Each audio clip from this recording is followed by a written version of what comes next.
என் அன்பே, உன் அன்பின் வாசம் எனக்கு பழகிய கருவறை வாசம் போல. பிறப்பதற்கு முன் நான் உணர்ந்த அந்த அமைதி நிறைந்த பூரணத்துவம்.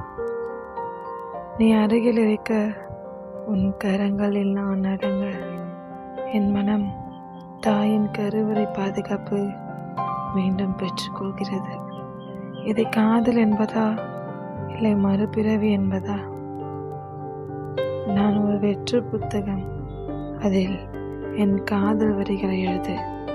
என்னை அடிமையாக்கு. உன்னிடமிருந்து நான் எதையும் வேண்டி கேட்கவில்லை.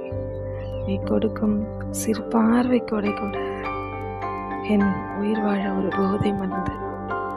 அன்பே, உன் அன்பில் வீசும் கருவறை வாசமே என் காதலின் எல்லையற்ற நிலை. உங்களில் ஒருவள், கண்ணகி.